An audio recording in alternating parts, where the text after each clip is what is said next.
আপনি কি কখনো লক্ষ্য করেছেন মাসের শেষ দিকে আপনার মানিব্যাগটা হালকা হয়ে যায় কিন্তু সংসারের চাহিদা একটুও কমে না? টাকা শেষ হয়ে যায় কিন্তু বাজার, ভাড়া, বিল, ওষুধ সবকিছু ঠিকই অপেক্ষা করে থাকে। আপনি কি কখনো দোকানদারের দিকে তাকিয়ে বলেছেন, এই মাসটা বাকিতে দেন, পরের মাসে দিয়ে দেব? এই পরের মাসটা কি সত্যিই আসে, নাকি আমরা সবাই একটা না বলা ঋণের চক্রে ঘুরছি?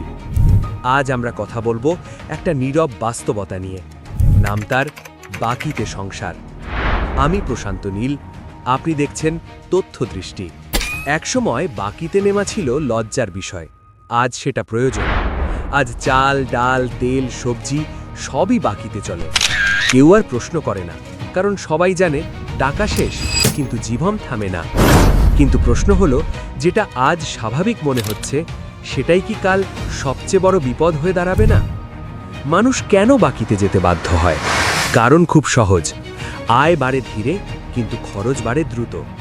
বাসা ভাড়া নির্দিষ্ট, বিদ্যুৎ, পানি, গ্যাস নির্দিষ্ট, স্কুলের বেতন নির্দিষ্ট, কিন্তু আপনার ইনকাম সেটা অনিশ্চিত।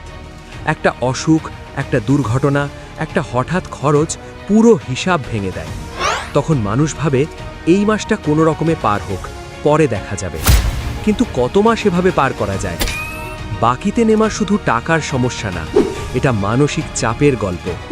ফোন বেজে উঠলেই বুক ধড়ফড় করে, দোকানের সামনে দিয়ে গেলে চোখ এড়িয়ে চলতে ইচ্ছে করে, নিজেকে ছোট মনে হয়, নিজের ওপর রাগ হয়। আপনি কি জানেন, মানুষ ঋণের টাকায় নয়, ঋণের দুশ্চিন্তায় বেশি ভেঙে পড়ে? এই চাপ ধীরে ধীরে স্বাভাবিক জীবনকে অসহ্য করে তোলে। আগে বাকি থাকতো খাতায়, এখন সেটা থাকে মোবাইলে। 1 ক্লিকে লোন, 2 মিনিটে টাকা। শুনতে খুব সহজ লাগে, তাই না? কিন্তু কেউ বলে না, এই সহজ টাকাই আগামী মাসের কঠিন বোঝা হয়ে দাঁড়ায়। একটা লোন শোধ করতে আরেকটা লোন, এভাবেই মানুষ ঢুকে পড়ে ঋণের গোলকধাঁধায়। প্রশ্ন হলো, এই ডিজিটাল সুবিধে আমাদের বাঁচাচ্ছে নাকি আস্তে আস্তে আটকে ফেলছে? সবচেয়ে বেশি ক্ষতিগ্রস্ত হয় কারা? মধ্যবিত্ত। কারণ তারা না পুরো গরিব, না পুরো সচ্ছল। তারা চায় সম্মান নিয়ে বাঁচতে, কিন্তু সেই সম্মান বাঁচাতেই তারা সবচেয়ে বেশি ঋণে ডোবে।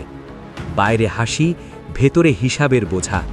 এই নীরব যন্ত্রণার কথা কেউ শোনে না। এটা কি শুধু ব্যক্তিগত সমস্যা?